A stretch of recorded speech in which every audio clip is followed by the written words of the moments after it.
Atome, Sweet Atome, Hugo Chorel. Salut à toi, cher auditeur de Sun, bienvenue dans Atome, Sweet Atome, et gloire à Dmitri Mendeleïev pour avoir bien rangé les éléments dans sa classification périodique, comme un fossoyeur trie ses ossements au columbarium. En cette époque lumineuse où d'anciens espions russes, qui ont eu le malheur de balancer leurs petits camarades, c'est le cas de le dire, tombent comme des mouches à Salisbury sous l'effet de gaz neurotoxiques, il m'est venu à l'idée de vous parler du phosphore. En effet, que serait la vie sans le phosphore ? De numéro atomique 15 et de symbole P, le phosphore est un non-métal bien rangé dans la 15e colonne, comme une allumette dans sa boîte, entre ses voisins du dessus l'azote et du dessous l'arsenic. Rien que sa découverte est rigolote. En effet, en 1669, seuls 13 des actuels 118 éléments de la table périodique étaient connus. Cuivre, argent, carbone, soufre, bref, ceux que l'on trouve purs facilement à l'état naturel. Et donc, en 1669, un alchimiste de Hambourg, nommé Henning Brandt, à la recherche de la pierre philosophale qui lui permettrait de transmuter les métaux en or, collecta des seaux et des seaux d'urine de ses voisins pour faire réagir celle-ci avec des métaux. Il finit par isoler un composé blanc, très toxique quand il est pur, une pâte malléable qui sent légèrement l'ail, hyper réactive et qui rejette une forte lumière lors des réactions chimiques, le phosphore, phosphoros étymologiquement, porteur de lumière en grec, ce qui donne Lucifer quand on le transcrit en latin. Tellement réactif ce phosphore que de blanc, il passe à rouge quand il est simplement exposé à la lumière. Sous sa forme noire, il est un peu plus stable. Le célèbre Lord Boyle, chimiste anglais, pote de Hume, Locke, Marriott et autres empiristes de l'époque, en synthétisa peu de temps après Henning Brandt. Alors, le phosphore au quotidien, c'est tout d'abord vos os et vos dents. Sous forme d'hydroxyapatite ou phosphate de calcium, il constitue votre squelette. J'en avais déjà parlé dans l'épisode sur le calcium, pour ceux qui suivent. C'est d'ailleurs à partir des cendres d'os de moutons et de bœufs calcinés qu'on commença à extraire du phosphore avant de savoir l'extraire des roches phosphatées. D'ailleurs, par rapport à cela, le phosphore, c'est comme le panda ou les tigres, il est en voie de disparition et il est considéré par l'ONU comme en état critique, comme exploitation minérale. Donc au quotidien, le phosphore, c'est aussi les engrais. NPK, azote, phosphore, potassium, c'est le triangle gagnant pour qu'un arbre pousse bien. Le phosphore, c'est aussi les allumettes. C'est justement son instabilité physico-chimique qui permet d'obtenir une flamme quand on gratte une alouffe. Les premières allumettes, d'ailleurs, avaient une fâcheuse tendance à s'allumer toutes seules. Il fallait les conserver dans des boîtes bien étanches.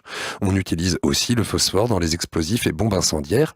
Ironie de l'histoire, la ville de Hambourg, où il fut découvert au XVIIe siècle, en fit l'amère expérience durant la Seconde Guerre mondiale, noyé sous le déluge des bombes alliées, comme sa copine Dresde. Sans phosphore dans vos cellules, il n'y aurait pas d'ADN, pas de phospholipides dans vos membranes, ni d'ATP ou adénosine triphosphate, la molécule qui permet à toutes les réactions endergoniques, c'est-à-dire consommatrices d'énergie, d'avoir lieu. Ces groupements phosphates possèdent en effet dans leur liaison des électrons à haute énergie qui ne demandent qu'à travailler. Sans ATP, pas de synthèse de molécules dans votre cellule, pas de contraction musculaire, pas de vie, même pas de vie bactérienne.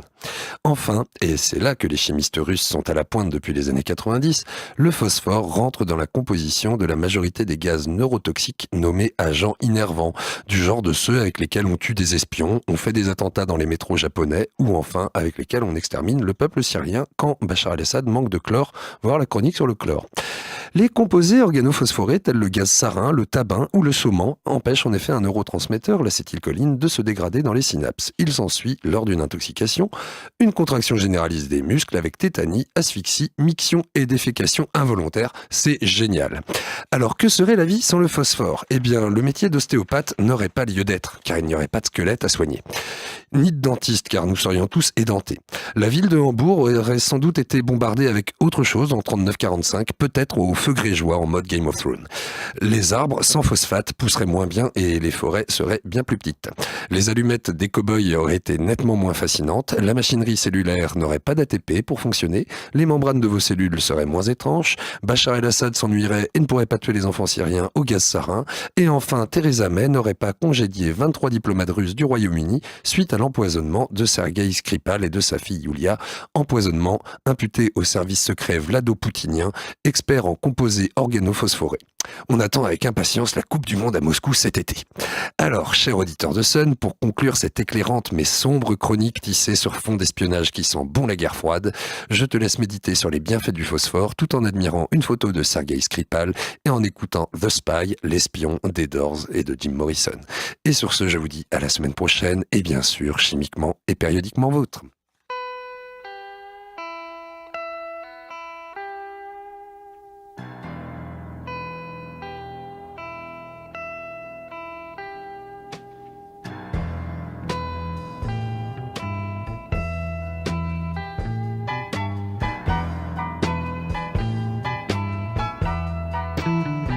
I'm a spy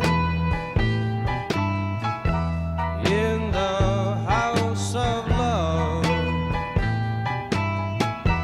I know the dream that you're dreaming of. I know the word that you long to hear. I know your deepest secret fear. I'm a spy in the house of love. I know the dream that you're dreaming of. I know the word that you